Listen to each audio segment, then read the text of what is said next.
তুলে দেওয়ার পরে আসতে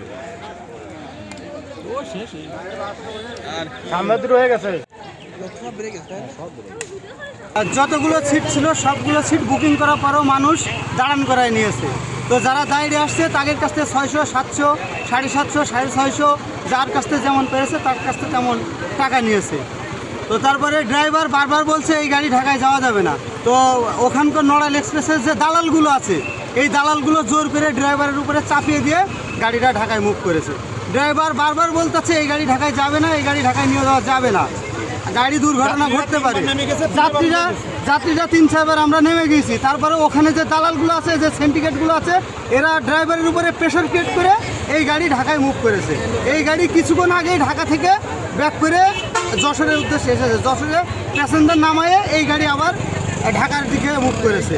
তো এই দালালদের জন্য এই দুর্ঘটনাটা ঘটেছে। গাড়ি রানিংয়ে আগুন ধরে গিয়েছে। আগুন ধরে যাওয়ার পরেও ড্রাইভার অনেকেরই প্রথম নামতে দেয় নাই যখন ধোঁয়া উঠছে। তো লাস্টে যখন বেশি পর্যায়ে ধোঁয়া উঠেছে তখন ড্রাইভার হেল্পার নামিয়ে পালিয়ে গিয়েছে। তো যাত্রীরা আমরা আল্লাহর অশেষ রহমত যে জানটা নিয়ে মানুষ বাঁচতে পেরেছে। নগদ নিয়ে এলো হার না মানা হার অফার। সর্বনিম্ন 10,000 টাকা রেমিটেন্স নগদে পাঠালে থাকছে স্বর্ণের হার জেতার সুযোগ। আমরা ঢাকার উদ্দেশ্যে রওনা করছিলাম মনিহাট থেকে নড়াইল এক্সপ্রেস। এখন গাড়িটা আপনার ব্যাক করে আবার ঢাকার উদ্দেশ্যে কাউন্টার থেকে বললো চলে যেতে, কিন্তু ড্রাইভার ছিল, গাড়ির যে ড্রাইভার উনি বললো যে গাড়ির সমস্যা হয়েছে, হাওয়া উঠছে না। আর সেক্ষেত্রে গাড়িটা আপনারা এক কাজ করেন গ্যারেজে নেন। কিন্তু কাউন্টারের লোকজন ওরা কোনো কিছু শোনো না। একটা মিস্ত্রি এনে কোনো রকম আপনার হচ্ছে সুপারগুলো আটা দিয়ে বললো যে চলে যাও, সমস্যা নেই। কিছুক্ষণ আসার পরে আমরা দেখা যাচ্ছে গাড়ি হঠাৎ হাওয়া ফেলে গেছে। ড্রাইভার বললো, হওয়ার পরে দেখা যাচ্ছে যে ব্রেক মারলো অপিকাও টাকার একটা শব্দ হওয়ার পরে আগুন ধরে গেছে গাড়ি। আগুন ধরে যাওয়ার সাথে সাথে আমরা যাত্রীরা সব ছিলাম, যে যার মতো মনে করেন যে জানলা টাল্লা দিয়ে সব পালাইছি। আপনার দেখা যাচ্ছে যে কোনো গাড়িতে জীবনটা নিয়ে আমরা বাঁচছি। আর আমাদের যা সামান ছিল, ব্যাগ ট্যাগ সব কিছু পুড়ে ছাই হয়ে গেছে ভাই। আমার ব্যাগে অনেক কিছু ছিল, মোবাইল ছিল না, আমার ল্যাপটপ ছিল একটা, দেখা যাচ্ছে যে জামা কাপড় বিভিন্ন আরও আসবাব দামি, আর কিছু ক্যাশ টাকা ছিল আমার।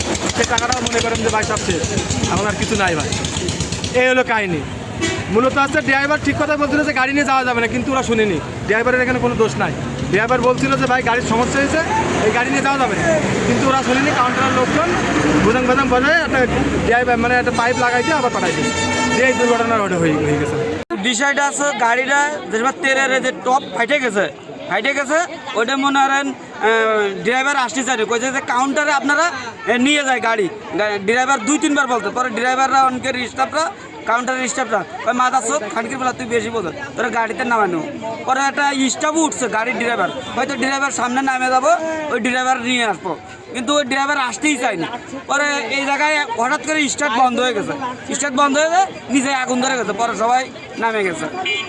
আপনার কতজন যাত্রী ছিলেন এতে? আমরা প্রায় 100 জন, প্রায় 80-90 জন যাত্রী বুক করছে, আরো দাঁড়ায় মনে হয় 30-40 জন নিচে।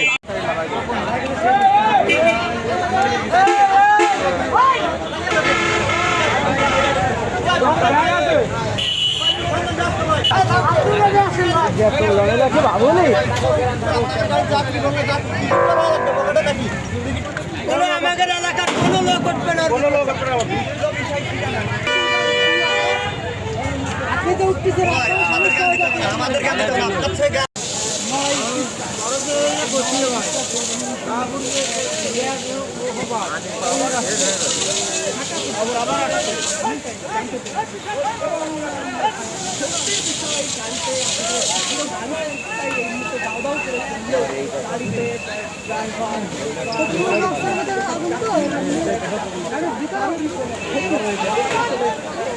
সামনেতে মারতে হবে, সামনেতে মারতে হবে।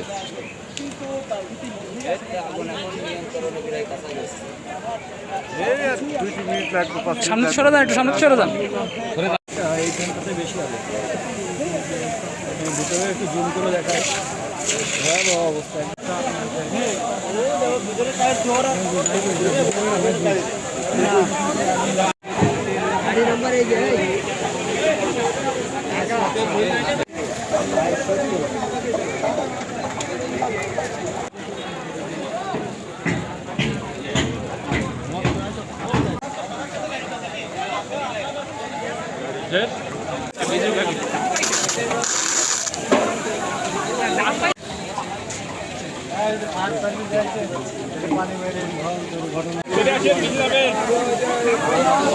ঠিক আছে